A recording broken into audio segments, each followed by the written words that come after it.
Şükür sana Allah'ım, bugünüme sabahıma.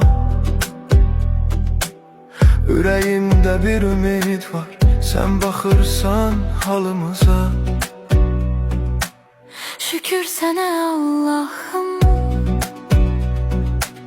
yolumu düz saxla hər an. Qəlbim yorulsa da bəzən sən verirsən mənə güman. Bir addım atıram, yenə sınaq çıxır. Dünya bəzən gülür, bəzən də yandırır. Amma mən bilirəm, tək deyiləm heç vaxt. Sənin adın var içimdə, mənə yetər bu haqq.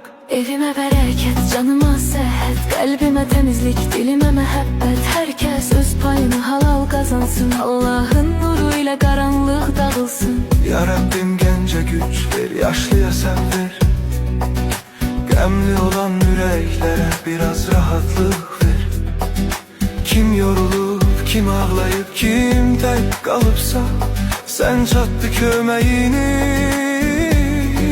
gecikmə Allah'ım. Şükür sənə Allah'ım, bugünümə sabahıma.